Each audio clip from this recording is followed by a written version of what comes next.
Yes, good afternoon, Jyot. Good afternoon, ma'am. How are you? I am fine. How are you? Fine, How is everyone at home? fine. Okay, so today we will be doing the necklace. Okay, and it is a short story and it is a very beautiful piece of work. I will be discussing the outline and the summary, and then we will read the lesson line by line. Okay, now before I start, I want to ask you one thing. Why do we read English literature? What is the need of English literature? To improve our English, But what is the use of writers have written long back some poem, some piece of work, and why do we need to study at this point of our life? See, subjects like chemistry, physics, and mathematics all are very important in our everyday life. But pieces of works and poems written in past, are they really need to? Do we really need them today? it's for our general knowledge, and some people are like they love to read and know about the past. So, Yes, you are partly correct. But see, English language we are studying, it is included in the schools because we have to improve our English. We should know some grammatical rules. That subject is okay. Chemistry, physics, mathematics, all are okay. But why literature? Why we study literature?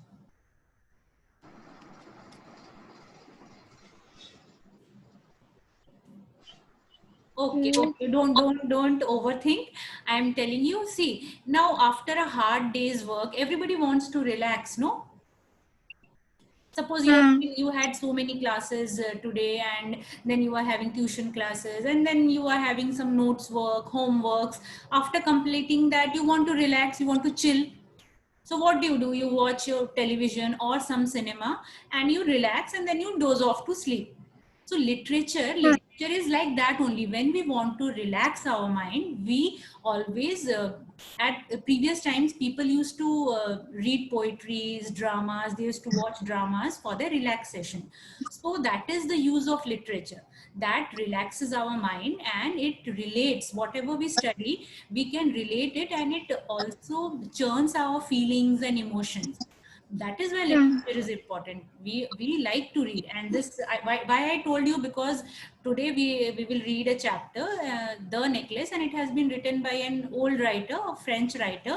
So you will see that you will really like the story, and all that will make you feel that yes, what the central character was feeling will also go through the same feeling. Okay, now okay. I'll just tell you the outline of the lesson, and then I will read it line by line. Now see, this the writer Guy de Maupassant. Actually, he was a French writer, so his pronunciation will be Guy de Maupassant.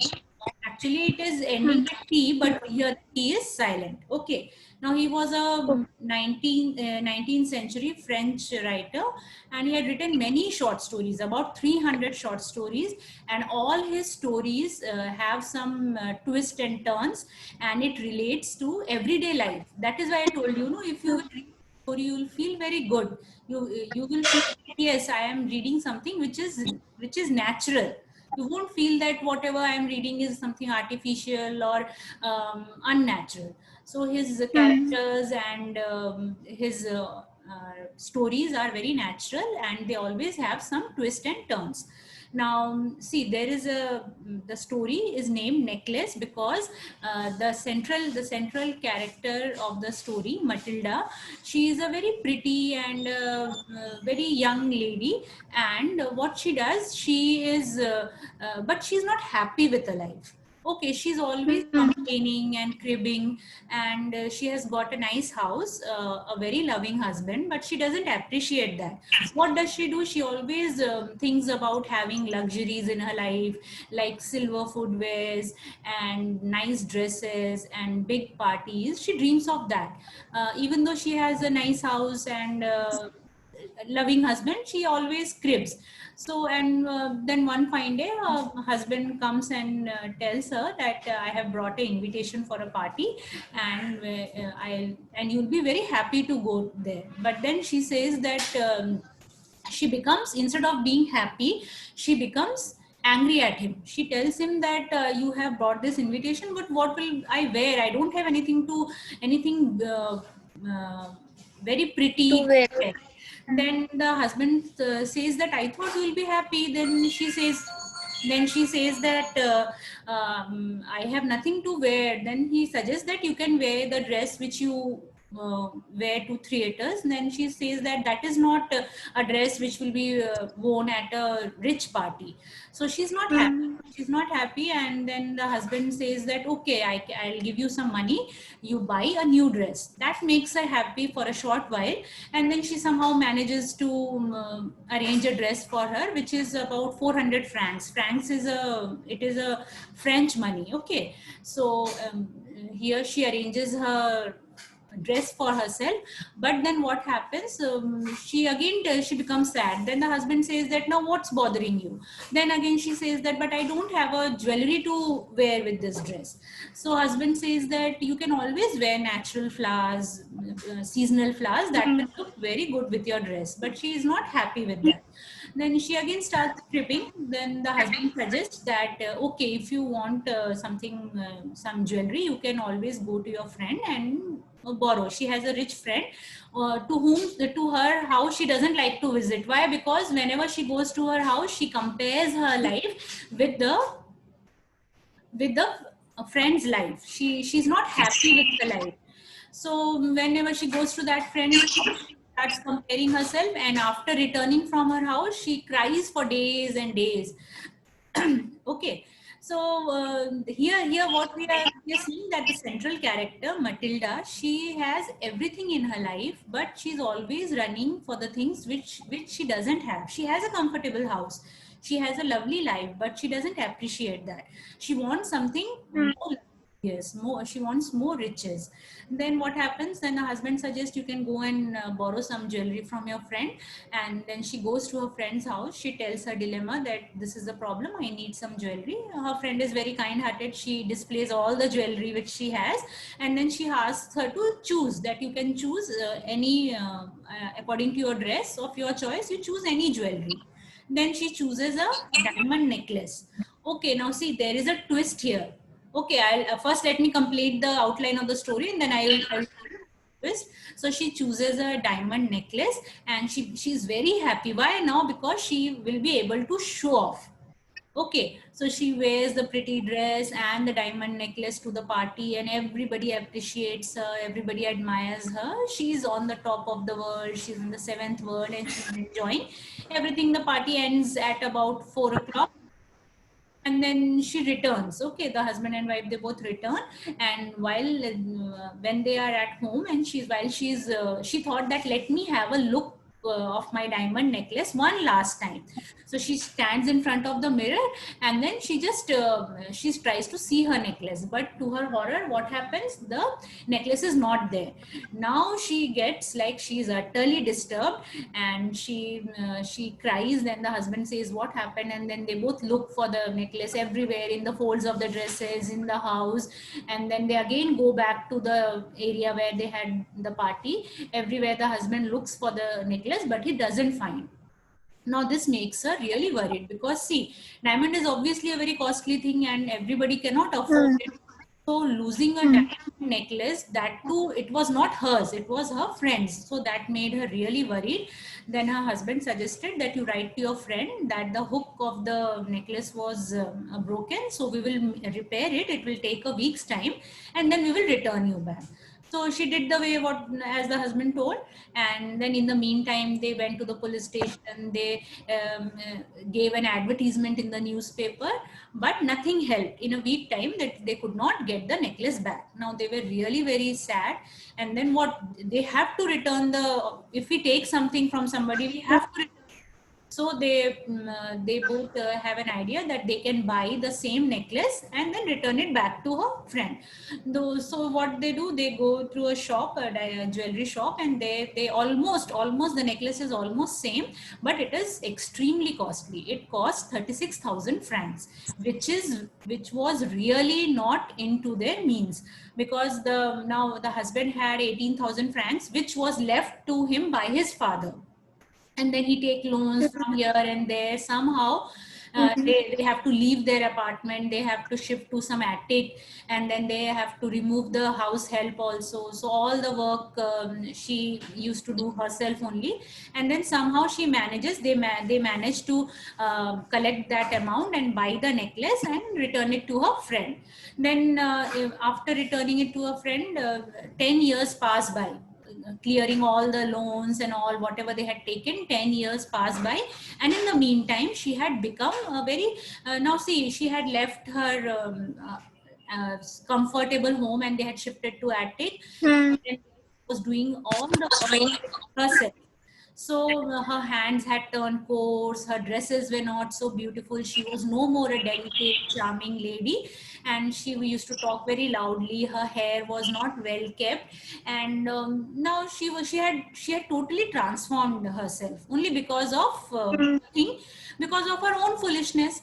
So, and then Hmm. somehow they had cleared the loans and all, and whenever her husband used to go for work, she used to sit near the window of her room, and she used to imagine that how beautiful that night was when she wore that necklace, beautiful evening gown. She was missing those days. And then what happened, she used to sing that, think that if I would have not lost that necklace, how would my life be. But because she lost the necklace and they had to collect the money and pay for it, so her life had drastically transformed. Then after 10 years she was just having a walk one fine day, and then she met her friend, the same friend whom she had borrowed the necklace from.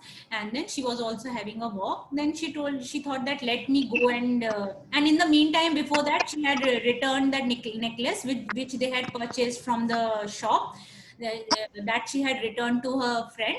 And the friend did not even open the box and see the necklace. And then after that, all those happenings happened in her life, that they shifted to that apartment, and she left the housemaid and all. And then when she met her friend after 10 years, the friend did not recognize her. She went and greeted her friend, and then she didn't recognize her. Then she told that why are you not able to recognize me? Then she told that because you have completely changed, you have changed, your appearance have changed, that soft look, delicate look has gone, you appear to be coarse. Then she told that all this is because of you only. Then she says that why because of me? Then Matilda says that because it was because of your necklace which I had lost, and then I had to we had to take loan and repay it, and all those things. These were the events that happened in my life. Then she told that, but you had already returned me the necklace. Why do you say like this? Then she told, yes, I had to. I had lost that necklace, and I had given you a fresh. I bought a new necklace from the shop, and I gave you. Then she told, you gave me a diamond necklace. Then she told, yes, I gave you a diamond necklace. Then she told that, but my necklace was a fake one. It was not a real diamond necklace. So this is the twist in the story, and that's how the story ends there only. But what message does the writer gives us? See, the central character Matilda, she is always cribbing in her life. No, there are many people. See, that is what I told you before also. No, that the beauty of literature is that it deals with all the human emotions. So here also the Hmm. emotions which she is going through, almost all the human beings go through the same emotions. But sometimes we are able to control that and we overcome it. But she was not able to overcome, so she had to face such a lot of problem in her life. So this is like an open secret, that if we know the source of happiness, but sometimes we are not able to follow it. That mistake was done by Matilda. So what happened, the story ends there only, that she just comes to know that the actual price of the necklace might be only 500 francs, but they had to pay 36,000 francs to buy a real necklace for her friend. So this there only the story ends. So have you understood the story? Did you like the story? Yeah. Okay. So now then we will read the this line by line, and also now what opinion do you have about Matilda? Suppose if I ask you that what do you think about Matilda? Can you tell? Hmm. She was never satisfied. Yes.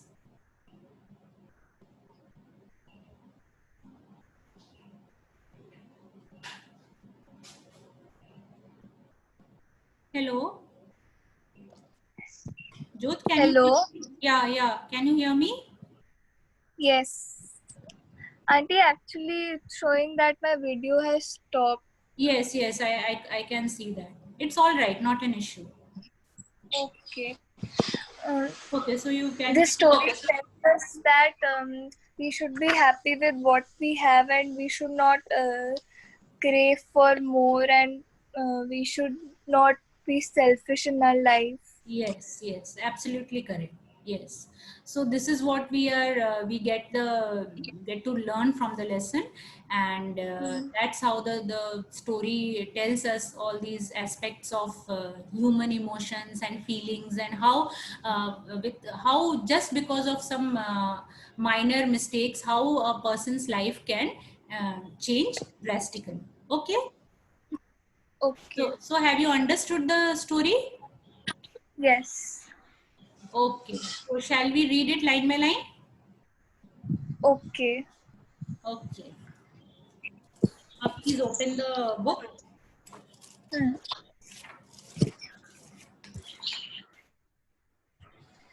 Yes, it's page number 39. Hmm. Okay. She was one of those pretty young ladies born as if though an error of destiny into a family of clerks. She had no dowry, no hopes, no means of becoming known, loved, and married by a man either rich or distinguished, and she allowed herself to marry a petty clerk in the office of the Board of Education. She was simple, but she was unhappy. Now, how does the lesson begin? The lesson, the writer tells us that she was a pretty young lady, but she considers herself that she is not lucky because she was born in a family of clerks. Her parents were also Hmm. clerks, and therefore they did not have enough dowry to get her married into a very rich family.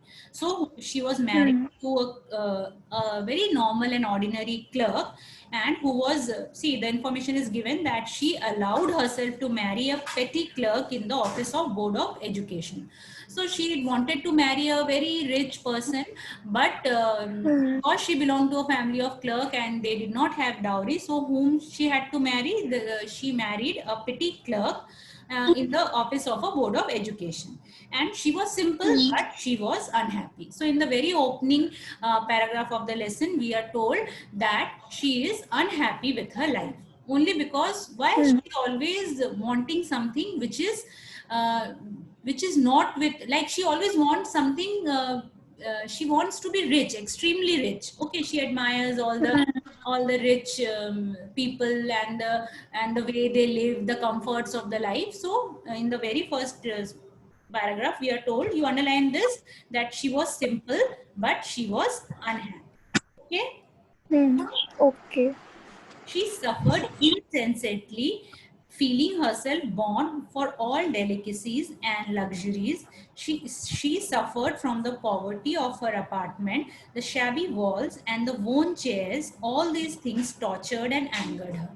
Now see the how the writer is giving the description of every small details, that on everyday life, on the everyday basis, she used to suffer. Okay, she used to feel, Hmm. she felt that she was born for delicacies and luxuries, but then she is Hmm. suffering in poverty. Why? Because her apartment was not so luxurious, the walls were shabby, and some of the furnitures were broken and worn. So all these things tortured and angered her. Underline this line also. All these things tortured and angered her. When she seated herself for dinner opposite her husband, who uncovered the tureen with a delighted air, saying, "Oh, the good pot pie! I know nothing better than that." She would think of elegant dinners of shining silver. She thought of the exquisite food served in marvelous dishes. She had neither forks nor jewels, nothing. She loved only those things. So what happened now? Her step by step, we are told about her life, that whenever they both used to sit for dinner, what her husband was always in a happy mood, and he used to always praise her cooking, and then he told that, wow, what a delicious food you have made. But then what she used to keep thinking, that no, she wanted food served in silverwares, and very marvelous dinners like parties, and she neither had good forks nor jeweled dishes and no jewels. So she was always thinking about those things, and she was not enjoying what she had. Okay. Okay. Yes. Then one more information is given about her in the next paragraph, that she had a rich friend, a schoolmate at the convent, who she did not like to visit. She suffered so much when she returned. She wept for whole days from despair and disappointment. So what gradually we are given about all the information that and this can come in character sketch also, that she had a very rich friend, and who was her schoolmate, and whenever she used to visit her after returning, she used to cry for days. As such, she didn't like to visit her, but suppose if whenever she visited her, and after returning she wept for days. Why? Because she always compared her life, that she was so rich, she had so many good furnitures and nice silverwares and comforts and luxuries which she didn't have. So she constantly compared her life with her. So what happened? What was the result? She returned disappointed, and she used to feel really unhappy. Okay, so up till here clear? How? Okay, so shall I stop here? Okay. Have you understood? How? Okay, and how was today's class then? Very good. Okay, I hope you have understood the story properly, because once you understand the lines and those will be automatically, it will become clear once you give a reading yourself. Okay. Okay. Okay, so I'm stopping. I'm Okay, ending the ma'am. class. Okay. Bye. Take care. Bye, ma'am.